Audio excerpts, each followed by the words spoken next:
How y'all doing? This is King Hart, Conscious Thoughts, and I'm in the building with Geary Claxton, Mr. Career, Mr. Penn State, whatever you want to call it. How you doing, Geary? I'm good, man. Thank you for having me today, man. Oh, no problem. Thank you for Wow. coming, man. Yeah. Thank you for coming. Always, man. You know, so just for starters, man, tell people where you from. Because a lot of people don't know you. We out here in New Britain. Just tell, the people where you from. I'm from New Haven, Connecticut. I was born there.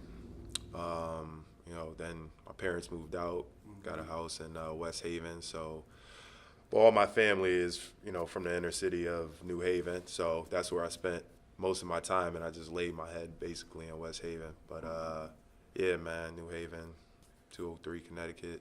So tell me, when was the first time you touched the basketball? First time I touched the ball was 3 years old. And actually my mom, she introduced me to basketball. Really? It wasn't my dad, yeah. Wow. Yeah, it wasn't him. I think he told me he didn't want me to play basketball because he knew what came with it. And all the past with what my aunt did and just the family as far as how competitive and, how people are too.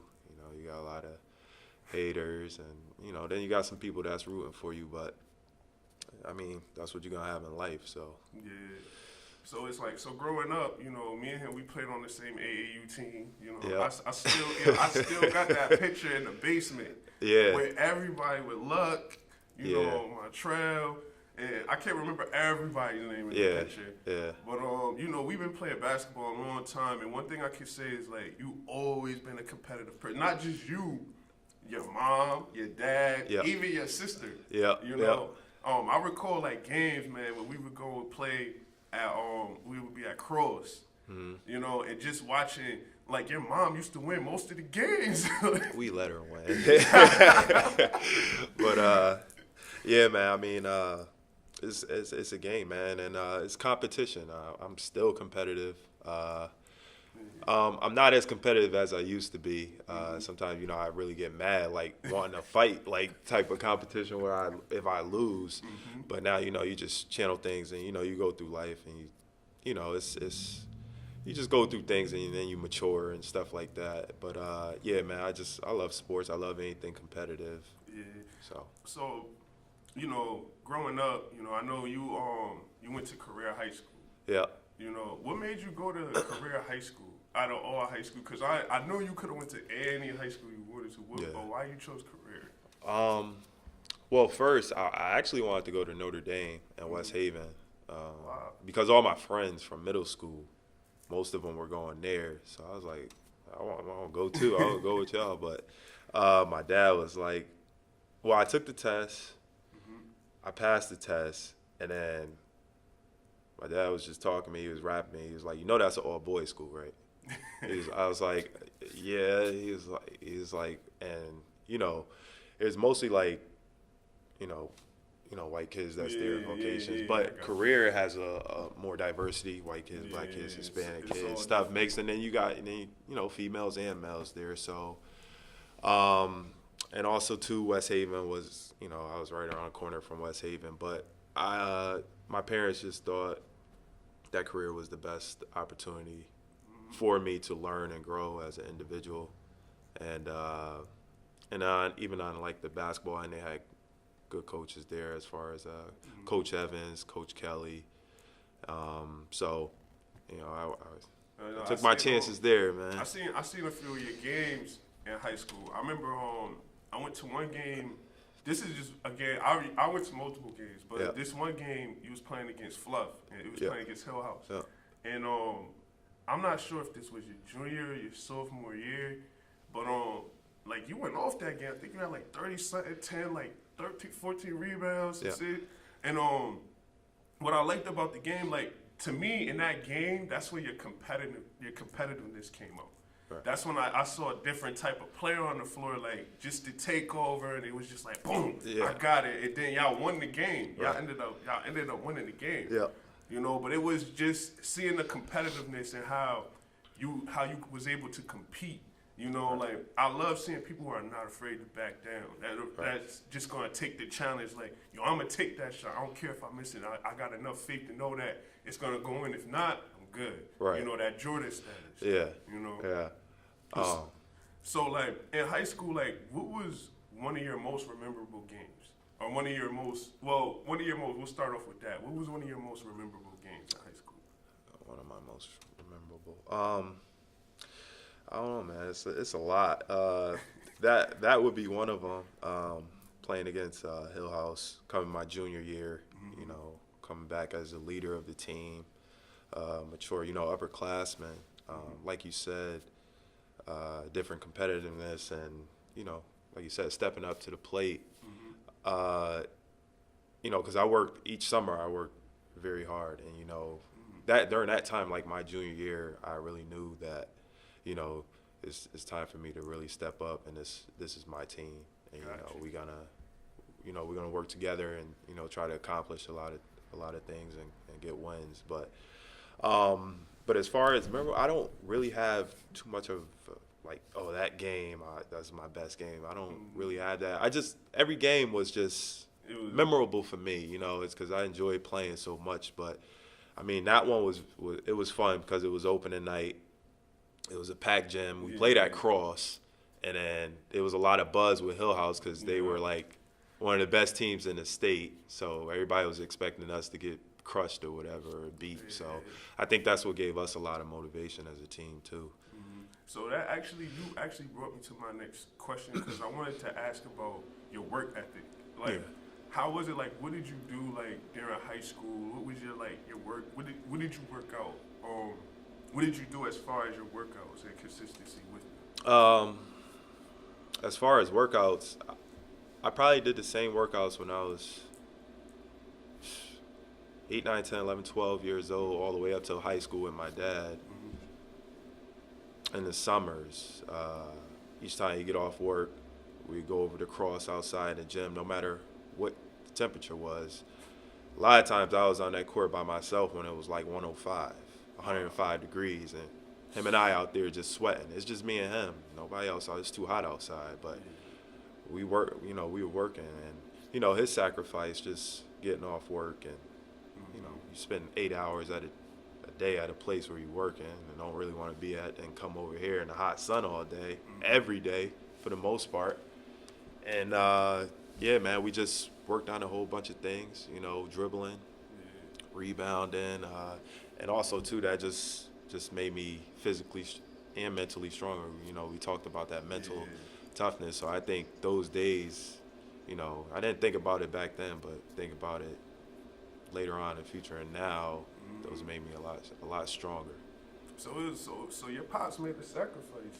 Yeah. That honestly, as a parent, all parents make sacrifices. Right. But the fact that, and I look at my dad made a lot of sacrifices too. Yeah. But sometimes you have to make those sacrifices in order to get your kids to a place where you haven't been before. Right. And it's like when I look at myself and I look at my life, like I've been places my dad never been before. Like, and I'm not trying to say this to downplay my father. Like, I love my father. My father's my role model. But there were situations that happened where I had to learn myself because he hasn't been through it. And that's how life is. Like, because my father never graduated from college. I did, though. You know, so I went to, like, different problems. And after a year, because my father, at a certain point, he knew he couldn't do it. So he was like, yo, I backed off. But when I went through this stuff, it was like, man, it taught me something else about myself. You know? So, you know, I applaud your dad for making that sacrifice, because now you're going to make that sacrifice. Right. And to piggyback off of what you said, you know, it gets to a certain point where, like you said, your father never been in some of the places you had been. And then it got to a point in college where those workouts that I was doing wasn't getting it done on the college level. So I had to take those tools from college, bring them back home. We discussed, this is what I need to do. So I'm telling him what I need to do. And this is how we're going to do it. But he was always there every summer, every year. So, and like you said, he's never went to college and played college ball. So how do you know what I need to do to be successful on the next level, right? So it's like one of those things where I kind of exposed him to new stuff. You know what I'm saying? Exactly. So. And it's like, when you say, like, I know, like, because, you know, that's our fathers, so Yeah. it's kind of, like, touchy, but we're not saying it in a disrespectful way. We're saying it in, like, more of a literal way where we're just saying everybody goes through something different, and our parents have a certain amount of knowledge because they made it to a certain point. Right. But with your other kids, we go things, and it's like, I see it now, too. Even with me, I'm learning new things, and then I tell my dad, and he looks it up, too. So he's also, like, learning new things. And it's just, what I'm basically trying to say, there's nothing wrong with growth. And we always got to continue to grow. Right. You know, and that's one thing I learned on my journey is that I can't, in order to keep growing, I can't stunt myself by thinking I know everything. Right. You know? Right. But what I like what you said is that, you know, what you did was, instead of getting mad at your dad and saying yours didn't work, you said, this is what we're going to do. You know, I found out this new workout plan. This is how I'm going to do it. He listened to you. Right. You know, like, a lot of parents, they don't, dude, this is how we did it back in the day. Listen, this ain't 20, 30 years ago. Right. You know, it's a whole new era. It's different. Like, there's so many different ways to get yourself into shape and to get in a really good basketball shape. Right. You know? Yeah. So I understand what you're saying with that. Yeah. So,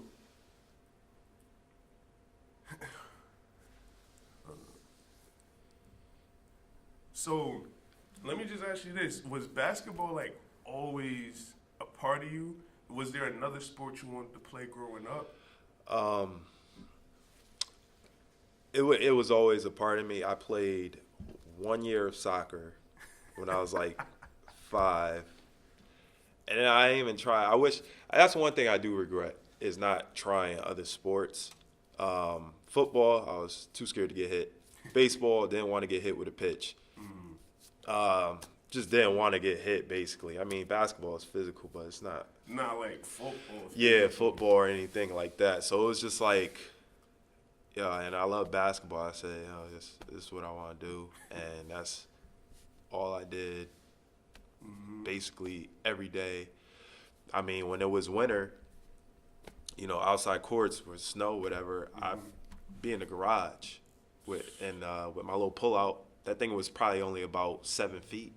6, 7 feet, because, you know, you can't lift it because it's going to hit the ceiling in the garage. But I used to be in the garage acting like I was in warm-ups, playing against people, learning how to just jump off. That's why I could dunk, too, easy, because just working on stuff like that on the low rim and just getting your footwork down and that type of thing. All those little things playing effect, shooting in, like, tight spaces, a garage, walls. Then you get these big arenas, you know, it's, you know, you got just practice in different situations, different environments. Who cares if the basketball court ain't 10 feet? You can learn a lot, trust me, on 5, 6 foot rims or whatever, different circumstances, man. If you practice that, it helps as well. So, you know, that's honestly, and I think that's something good, because you'll never know what type of situation you'll be in. Right. You know? Yeah. And it may be that situation where when you was in the, like you said, your garage and you just did the 1 foot, and you might be in that situation where you just, but you already prepared yourself for it. Right. You know, I'm not gonna lie, like growing up in high school, like my work ethic was not as good. Like, I did more playing basketball instead of working on my game. Right. And I didn't understand it until actually I got into college, and that's when I started to actually get better. Right. And I was like, man, I said, wow, if I would have really did this, I could have did this, and I could have went further with basketball. Yeah. You know, and it was like I learned like another part of myself, but it was just, I was in the stand. Like, I'm not saying my father told me what to do. Yeah. I didn't listen. That's what my problem was. If I would have listened, like I listened to a certain extent. When it came to grades and school and stuff like that, I came like that. But when it came to basketball, I didn't always listen to him. Yeah. And that's where that's why, like, I ended up going the way that I go. Not to say that it was the wrong way, but I know what I could have accomplished if I would have worked harder. Right. You know? Right. So that's a little regret that I live with about that. Yeah. You know? But how was the, like, recruiting process? When did you start? Like, when did you get your first letter for college? First letter was, I think it was maybe Sacred Heart, Connecticut. I got all my letters from everywhere, from the state except UConn. They never even sent me a letter. And then I got letters from mostly everywhere in the country. Not too many big-time Division I. I mean, I had Syracuse interested, Notre Dame, University of Miami, Florida, Villanova, a couple schools like that. But those schools, they wanted me to go to prep school. And I wasn't doing that because I played the guys that they recruited in my class all the time, and I used to hold my own or do better. So I knew I was a Division I player, and I just didn't settle for going to prep school because it's just verbal, saying, oh, we'll take you go to prep school, and then things change, So, but as far as letters, man, I had probably a couple thousand letters. What school did you want to go to? I wanted to go to University of Arizona. Really? Yeah, I actually went out there when I was 13 by myself for a camp. Wow. So that experience too was also great. I did my thing, came back, a whole bunch of awards. I actually think that has grown me. That whole experience, we talk about growth, made me a better player, a better individual, to be more independent. I didn't know anybody out there. I was just like, Dad, I want to go to this camp in the summer after they got done with their season. And actually it was in 2001 when they lost to the national championship against Duke. Wow. So I was like, yeah, because one of my favorite players was up there. That was the time of Gilbert Arenas, Richard Jefferson, Lauren Woods, Michael Wright, and Jason Gardner. But I was a big Lauren Woods fan, so I wanted to go out there and, just go to the camp and learn. And hopefully I was trying to get to that school, but it didn't happen. But, God didn't want that. That wasn't for me. That wasn't my path. But it was, like I said, it was a great experience because I went out there by myself as a 13-year-old kid all the way on the other side of the country. Wow, and traveling and, being around people I don't know, total strangers. So let me ask you this, especially like with recruitment, is camps better than playing AAU? I would say camps, yes and no. AAU, it is what it is. I mean, all the scouts and stuff go to the big events. It just depends on where you go. Gotcha. You know what I mean? As far as AAU, where are you playing? Are you going where all the scouts are? Or are you just going to these little gyms just to, these coaches just collect money and, they take whatever the rest of the company. Yeah, is it the real deal? Which a lot of times it's not the real deal because a lot of parents are just getting fooled out of money. Yeah. They charge all this extra and then they take whatever they want from the top, put it in their pocket. That's all it is. It's just a money ringer. But a lot of these coaches don't even have the best interest of the kids. That's true. Because if it's about how you set the program up, and that's when I realize it now. Because you'll know definitely when somebody's in it for the money or when they're in it just to be passionate. Because you can just tell how it's set up. They'll have everything rolled out. Everything will be professional. Instead of somebody where it's just like, give me this money, we take it, and then we give them this. We're going to get them a jersey, a bag with their name on the back. Yeah. And it's like, nah, it's, all right, we talk to these coaches. These coaches going to be here. This is going to be here. We're not just showing up in Florida at a random gym where they just got finished playing rec ball and just, Right. So I understand that. It's nowadays because I had a kid that actually got a friend that actually got recruited by playing during the camps and stuff. He didn't even he didn't play AU. He just went to camps. Camps, yeah. I mean, that so I guess too. To each his own. Yeah, right. But it's like in your cases, how many camps did you go all 4 years? Like I said, with my pops, and then it was just me and him. Like I told you before, just us. We didn't work out with anybody. Like I said, you go to Edgewood Parks, you see all the guys that you play against are down there and stuff like that. So it was like always one of those things. My dad was like, never show them what you got. So that's why I used to work out. We used to work out by ourselves. You know, it's just like a private thing because you don't want to, you know, you don't want people knowing your arsenal. In the game, they'll know your moves. Exactly. If you play against them on the court. And then junior, senior year, that's when I stepped. Junior year was when I stepped on the AAU circuit. So I was like a late bloomer type of thing. And, you know, we would go to Rumble in the Bronx in New York and play at Fordham University. And a lot of old school guys, like, well, we're old now. I say it don't even feel right, but like all the New York, any dude that had a name in New York was there. From like Sebastian Telfair. They had a lot of dudes Sunday out of games, New York Gauchos, and then you see like Stephon Marbury at the gyms, and Lamar Odom would be there sometimes. But yeah, that's when I had stepped on the scene for that.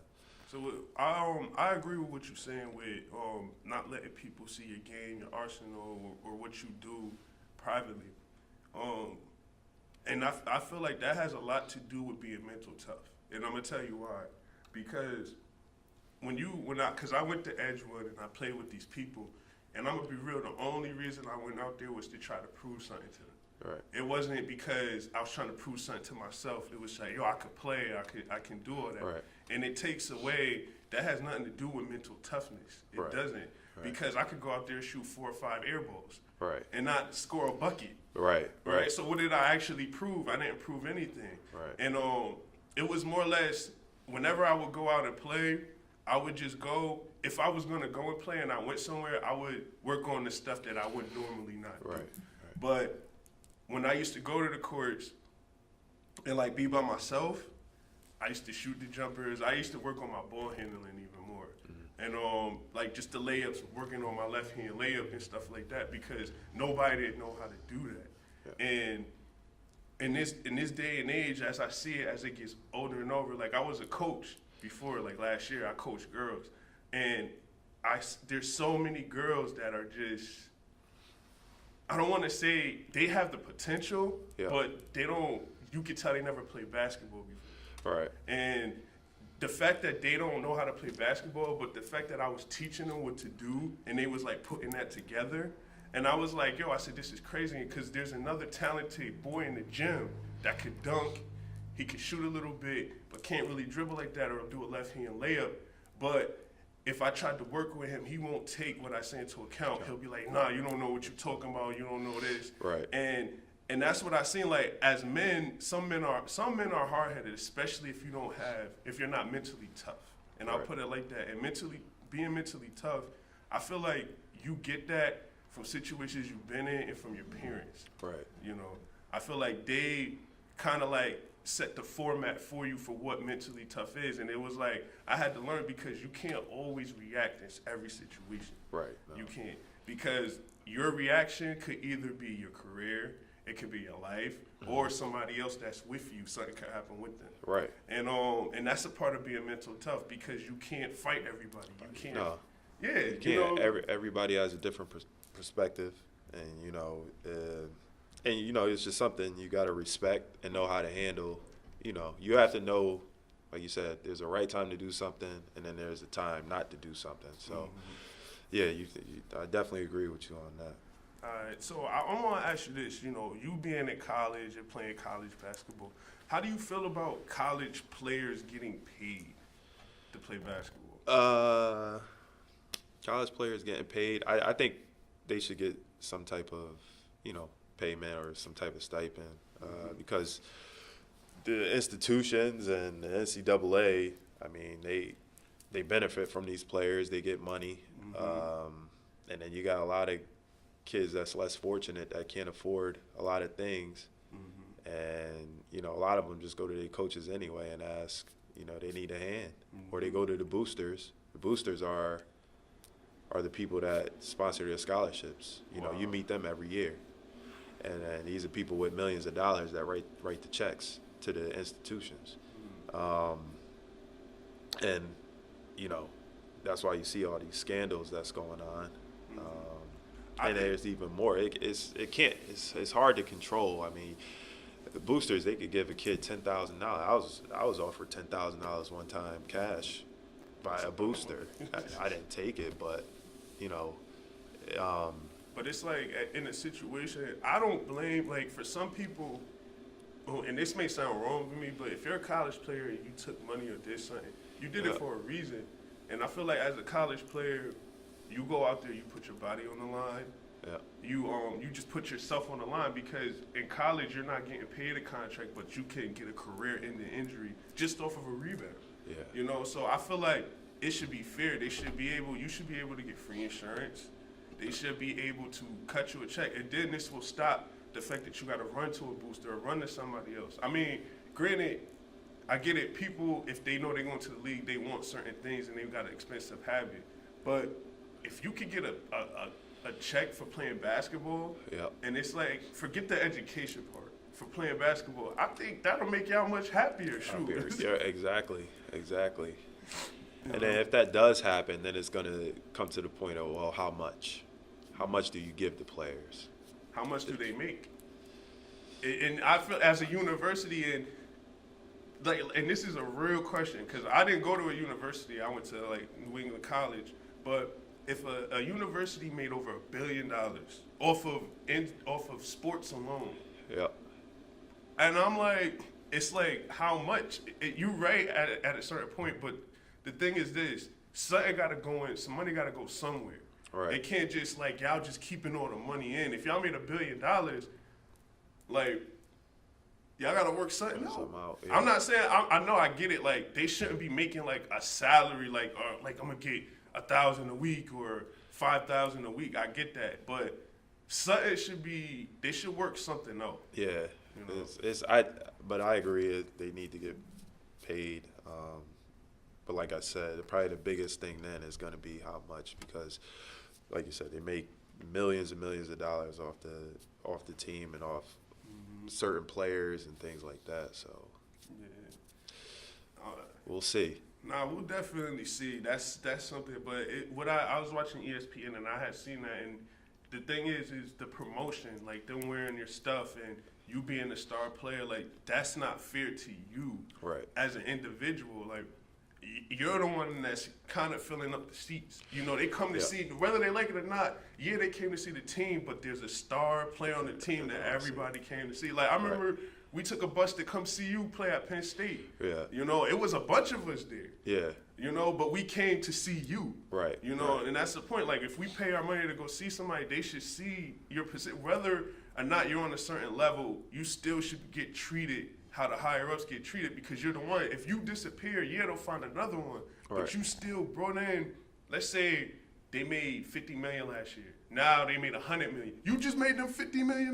You're not entitled to something. You know? Yeah. I mean, think about because I come from a different cloth, especially nowadays when it has to do with this system.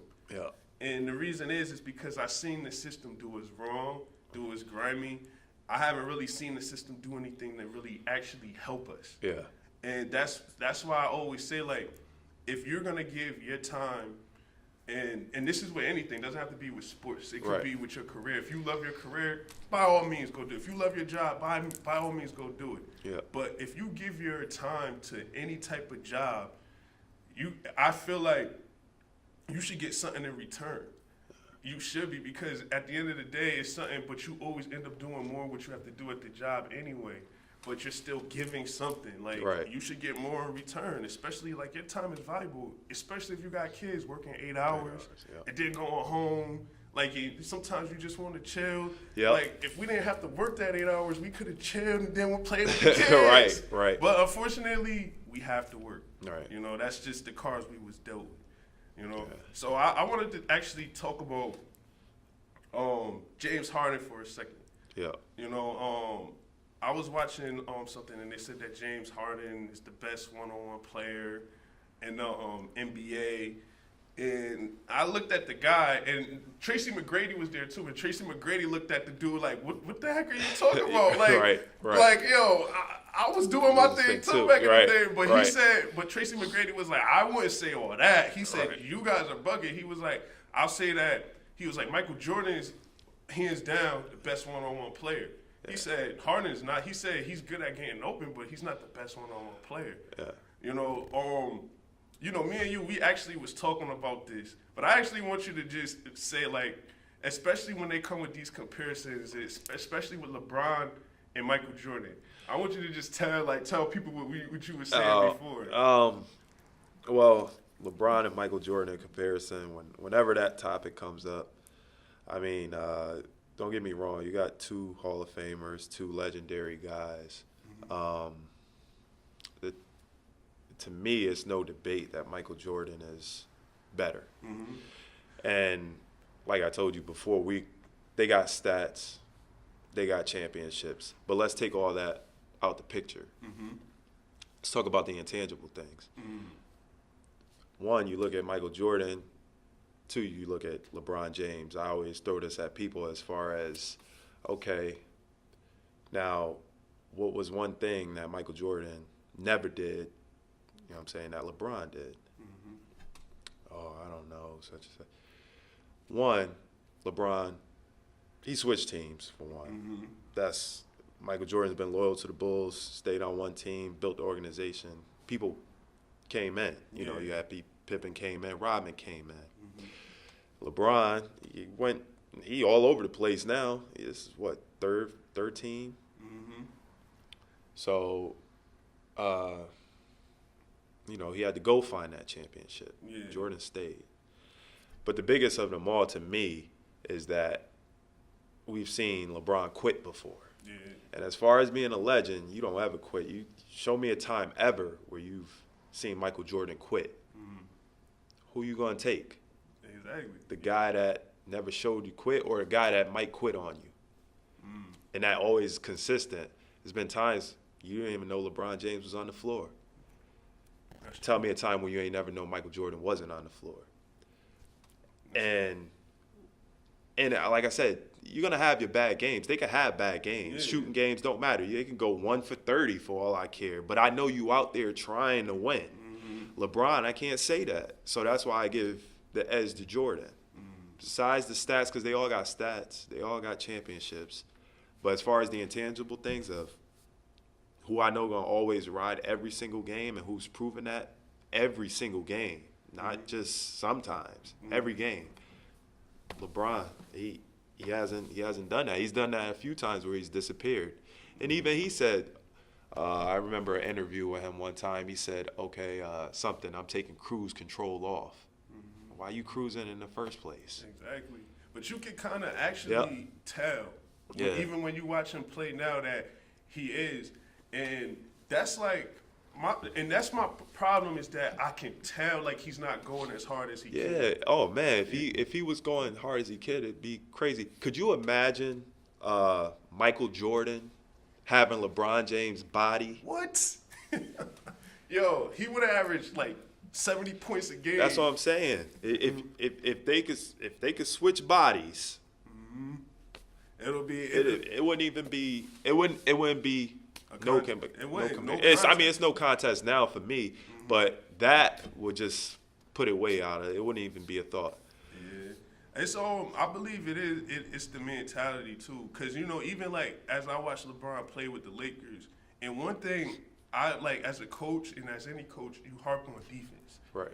The Lakers are the worst defensive team. I mean, they picked up some people, but I hate when I'm watching professional NBA players not getting back on defense. Right. Not even calling nothing, not saying nothing, not telling nobody where the next person is, not even like just visual, not even using their peripheral vision to even see. Yeah. That's where I have a problem with. And I look at LeBron, and he's the cause of that because he's an offensive player. And everything's not his fault, don't get me wrong. Right. But at the same time, you still have to hold the defense together. If they get their defense together, they'll win more games. It's not about I get it, they're in the West. The West puts up a lot of points. And that's how they sell tickets, and I get all of that. But if you can stop a team, if they used to score, let's say they score 110 points a game. If you can hold them to 80 points, you're going to win the game. Yeah. That's all you have to do. If you keep it a low-scoring game and you play your defense, I feel like it's always going to work. It's always going to work. Yeah. Especially with pressure on defense. Yeah, but the refs, they make it hard too, because there's a lot of touch fouls that get, called, I've seen like dudes could just lay a hand like that and they calling a foul, especially like Curry or somebody that's going to the rim. They'll automatically call it, so it makes it hard to be aggressive on defense. So I could kind of understand the way the game is now. Like you said, it's changed. It's hard to play aggressive defense because the league wants. It seems like they want a lot high scoring, just to keep it entertaining. Because the league's struggling, man. As far as viewers, it's struggling. It's the truth. And then they borrow money from all these different countries. I don't know if a lot of people don't know that. No, you don't know that. You wouldn't know. I mean, all you gotta do is just take a look. Look at all the foreigners that's coming in the draft and stuff. True. Because I believe what they're doing is they're not getting enough viewers or enough income coming in. So what they're doing is, making this NBA global, and then they're drafting all these different countries. I believe there's some type of agreement where you take a certain amount of our players, and we'll support the NBA financially or whatever, because you could see it, man. They're doing all this NBA global stuff now out there. Now in the 90s, even the early 2000s, they wasn't doing that. You ain't see commercials where they're going to India, teaching people how to play basketball in India, and then going to Asia and all these different tours that they're doing. They never did that. I believe there's some type of agreement between the league and these other countries. Then you taking guys that's averaging 6 points overseas, but they, like I told you, they're top 10 prospects or they're first rounders. That doesn't make any sense. Getting picked up by random. And then you got a guy here on American soil. Guy went through college 4 years, that's averaging 20 points or whatever, 10 rebounds, and they're playing against all the top draft picks that are getting drafted, but yet they're not getting drafted, or they're getting late second round pick. That doesn't make sense. Something that makes sense. Because it's like, that's what the Knicks used to do, They always picked a foreigner. And I'd be like, why? Yep. Why would y'all pick? Y'all got all these talented players. Like, we could have had Curry one time. Yep. And but I believe that there is some truth to what you're saying. Yeah. Because ever since I think that Chinese dude came in, when they made that big deal about him coming in, I think he was like the first pick. He didn't even do nothing. Nothing. Yao Ming did more than what he did. Yep. And his career wasn't. He probably 10 years, 12 years. And then you got those foreigners which are able to just stay, like they could get drafted, but they stay over there for a couple years, and then they come back over here. Like, I don't agree with that at all. No, I don't either. I don't agree. So it's like, so basically what you're telling me is that it's better for you to go overseas first and then try to get in the league? Because that's what it seemed like. Because Tony Parker have been playing professional ball since they was 15 Well, years old. at like a young age like that, I don't. I think there's some advantage points to it, but as far as living, socially, it'd be tough for a young kid, like that. Like, you take myself or something. If I was, your family has to move over there and live for the most part. That's a tough thing. They're different over there. And a lot of those countries, like when I was playing overseas, I was in Hungary, and we had a kid that was like 15, 16 years old on our team. And I was just talking with him, and he was like, yeah, we don't have a choice. We have to play basketball. It's like they don't choose what they want to do. They have to do that. Wow. They have to represent their country. If they're decent at it and they can play it, that's what you're gonna do. Wow. How long did you play overseas? I didn't play that long, man. I only played for like a couple months. It was like back and forth. When I played, it was just different, man. It's just one of those things where just situation like after I got hurt and stuff, I took that year and a half off. Played in the D League, semi-pro. And then had some tryouts. I played with the Phoenix Suns for like summer league and everything. And then after, I didn't latch on to a team, so I was getting these couple of overseas offers. They were pretty good offers. So when I got this before I met my wife, I had a contract to like Austria or something like that, and I was just thinking, man, something didn't feel right. So I was just like, nah, I'm not gonna go. So what I did was I still worked out, and I started looking for a job. You know, just in the meantime, just to have some type of income or whatever.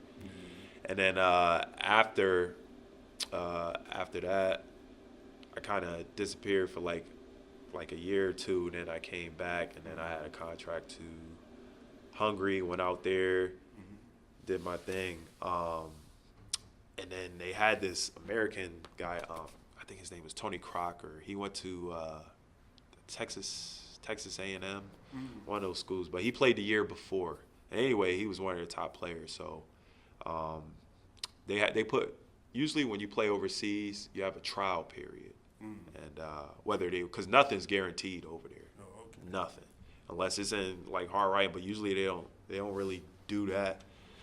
Usually you always have a trial period just to see how you gel in with the team or how you actually gonna do. So I did that, and I was averaging like 25 points a game. We played in this tournament in Croatia. I was MVP there. So it was time. My trial period was over, so it was time to like negotiate a real contract. So that way I was with the team for the rest of the season. But they found out that their player from last year got hurt and was looking for a new contract because that team released him. So he was hurt for the time being, but he eventually come back within a month or whatever. So they were trying to get him back. And then they was trying to make me go on another trial period. And so I was like, no, I'm not already proved myself that I'm here, I'm playing. So it's either, sign me or I'm going somewhere else. They ain't like that. So what happened was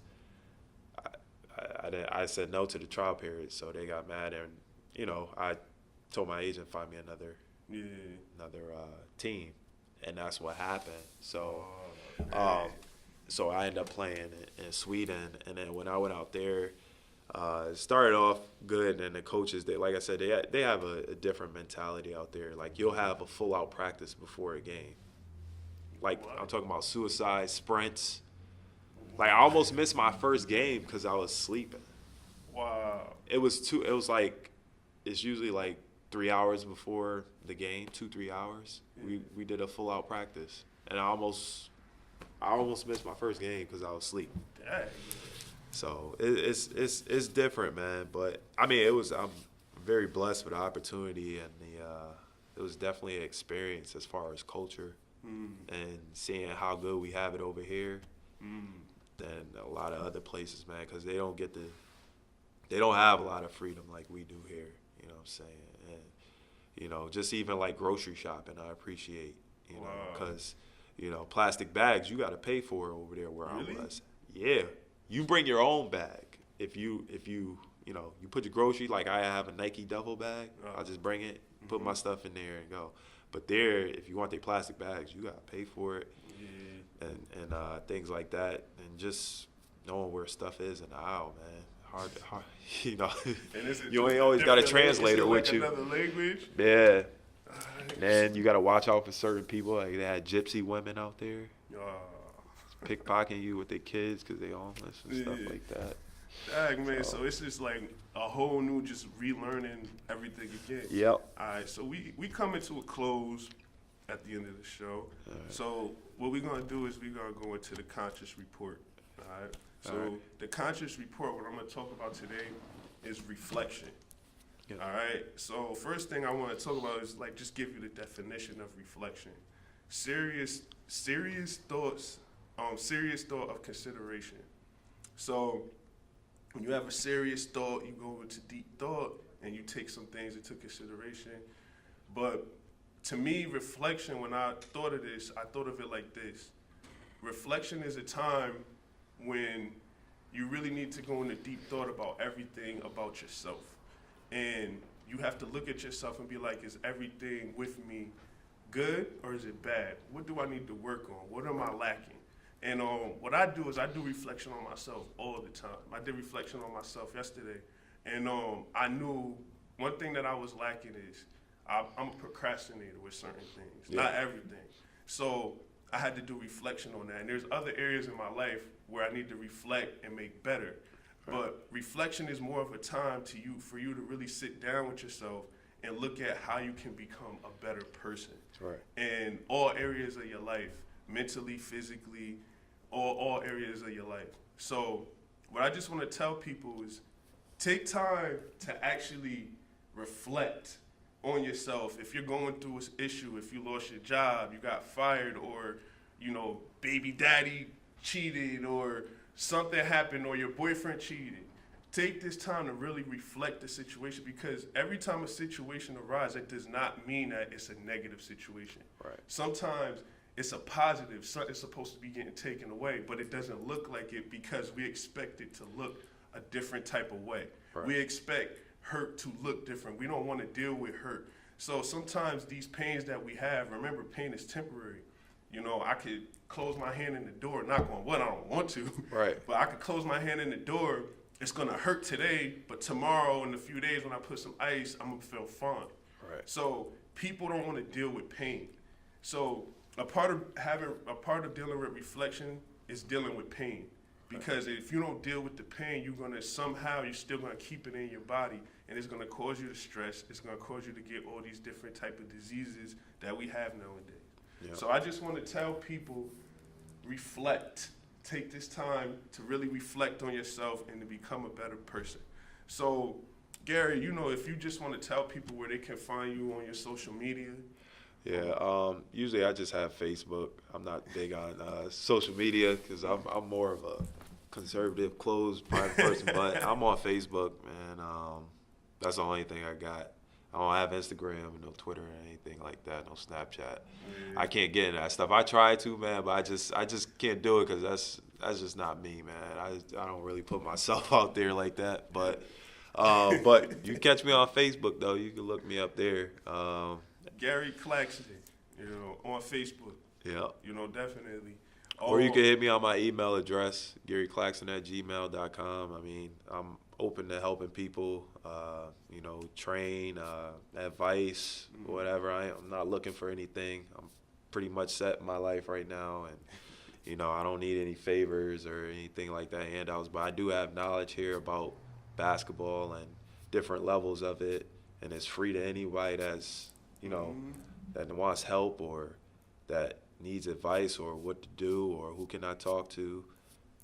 I'm here for that, and that's to anybody. You be a stranger or whatever.